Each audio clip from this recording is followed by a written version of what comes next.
everyone. Thank you for warming the crowd so well. That was really energetic.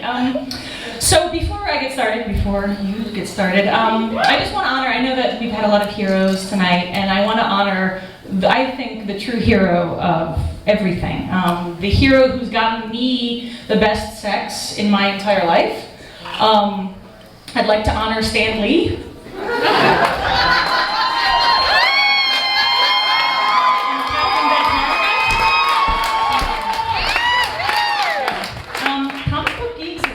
I'm just going to say that. Unfortunately, I had nothing to tell that kind of story about. This is a completely different story, so bear with me. I just wanted to show you my ass. Alright, so... You didn't see that? Oh, sorry!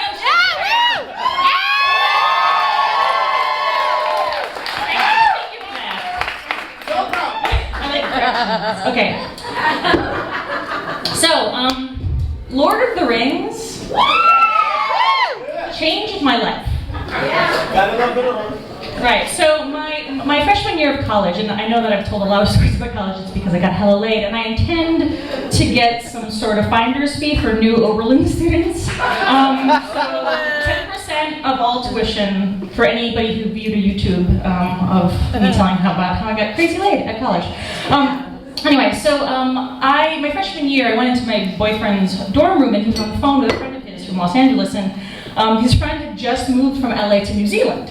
And he was really excited about this experience he was going to go on. He was going to start filming these movies, right? And he was really excited about the cast and the crazy production value. And he's like, it was so crazy. Like, I had the star treatment right when I got off the plane, and it was crazy. And I'm listening to my boyfriend talk to him on the phone. I'm only hearing it from his perspective. And I'm like, that's so interesting. They're filming all these movies all at once. That's really interesting.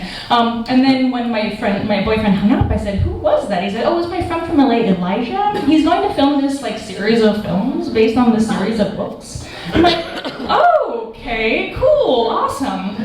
So flash forward 2 years, and I'm sitting in a movie theater with a bunch of my friends from school, and we smuggled in a bunch of beer, and we're about to watch The Fellowship of the Ring. And I'm with my friend who's a total Tolkien fan. He knows the canon inside and out. And it was awesome, and I knew nothing of the books. I never read them growing up, and so I kind of went to it with this beginner's mind, and from the first sound cue when the lights turn down, I am hooked. And I'm like in this world, and it is so compelling. And the moment that Gandalf gets sucked down into the mines, I'm crying, and I'm like, no! I'm crying the rest of the movie, and then the next year I'm in the same theater with the same friends and the same amount of beer, and then Gandalf's back, and we're all like, yay! He's on his horse, and it's the first light of the 5th day, and he saves the day, and I just start crying, and I'm sobbing with my friends, and we're all holding hands, and we're watching this, we're like, Gandalf, you can do it! And I had never had that experience. It was like Stendhal syndrome. Like, I felt for the first time so moved by a work of art. Like, I was out of my ego. Like, my consciousness was hovering somewhere between my body and the world that I was watching on screen. Like, it got me. It got me good. It got me hard, and I was in love with this universe. I fell so geeky hard for this whole thing. So, a couple months after I saw The Two Towers, I was invited to a costume party, and the theme was heroes and villains. So, excuse me while I get some props.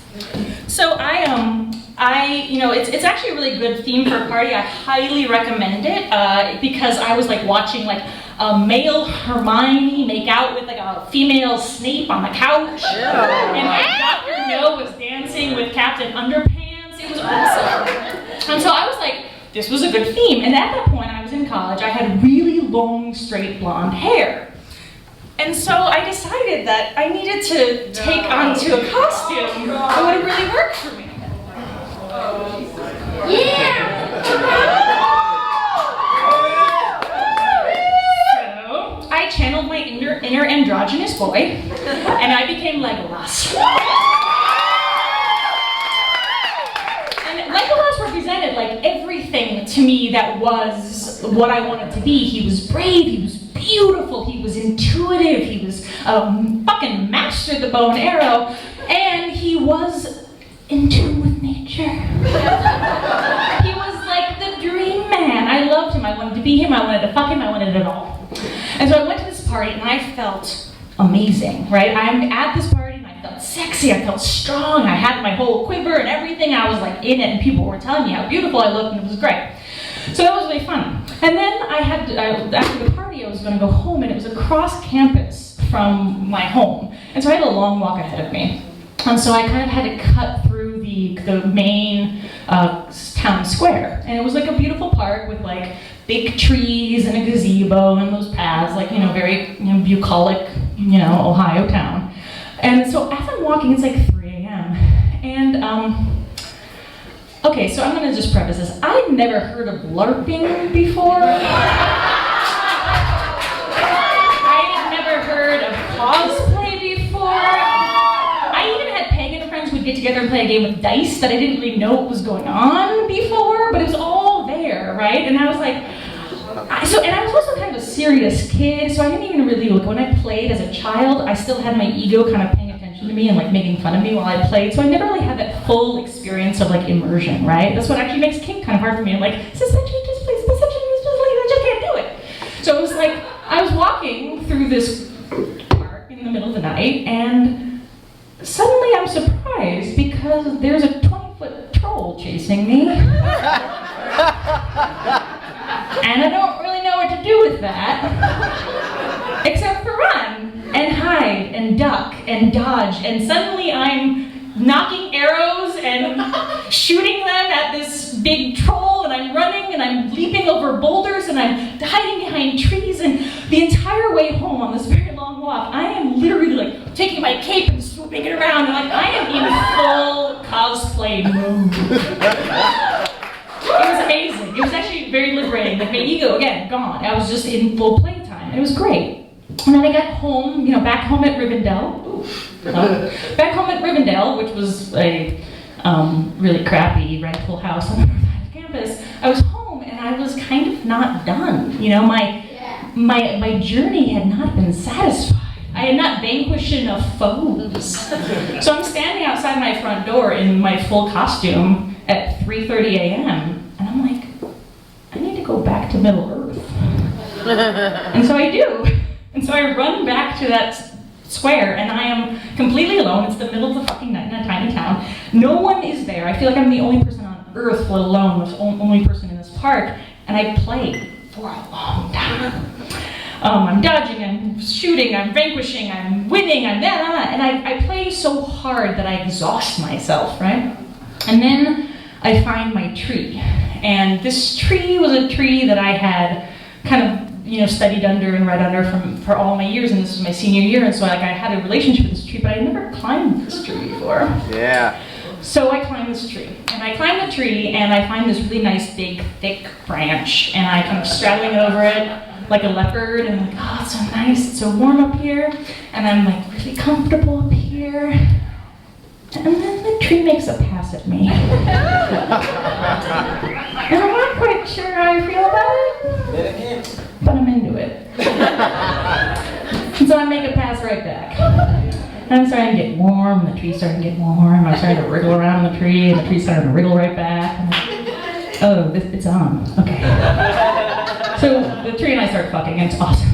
And so I masturbate, and I come really hard, and like the energy out of my orgasm like shoots down the branch and into the trunk and into the earth, and then the earth returns it back with this super amazing power, and I'm like, I just fucked a tree.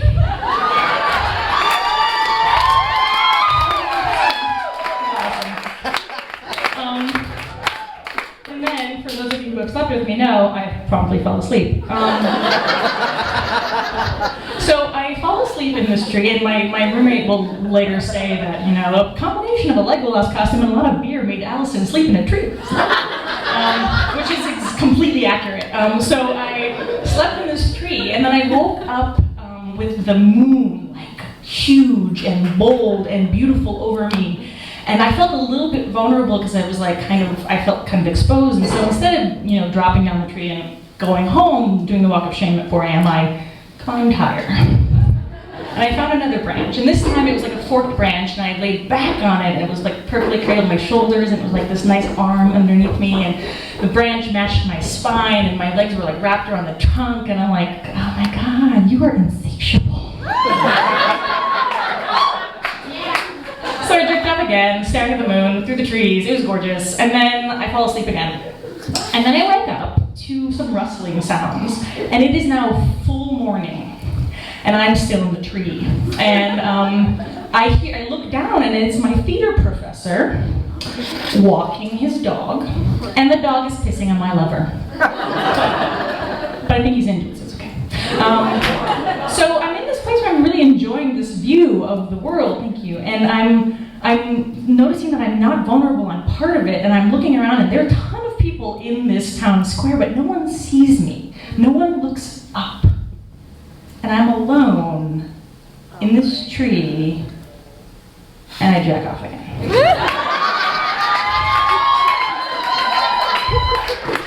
And at this point, my hand is like wet with me and my cum, and so I'm like, and so I just kind of give it to the branch, and I stroke the branch.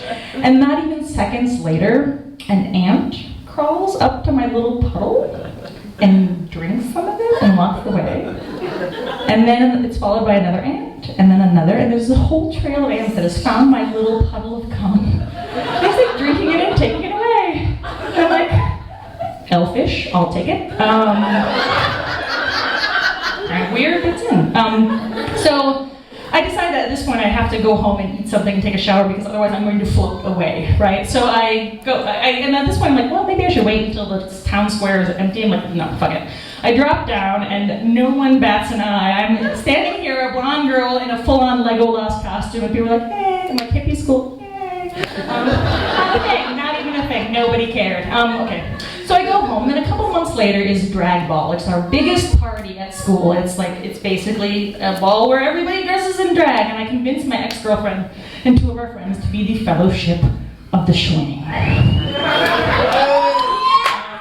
So on stage, my ex-girlfriend is Aragorn, and I fillet Aragorn's sword while on stage. There's video of this somewhere. If you can find it and send it to me, I will love you forever. And then while I'm filleting my ex-girlfriend's sword on stage, oh gosh, I can't even remember his name now. Smeagol is after Frodo's ring and rips off the shirt that Frodo's wearing, and it's all very exciting. And everybody loves it. We win second place, and it's very exciting.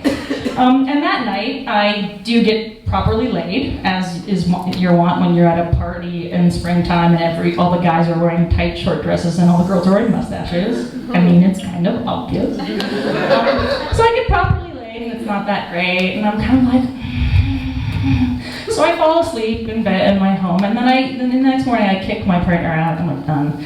And I'm kind of feeling unsatisfied, and I'm like, I'm gonna leave the boots and the cape at home, but I'm gonna go to the town square, and I'm gonna find my tree.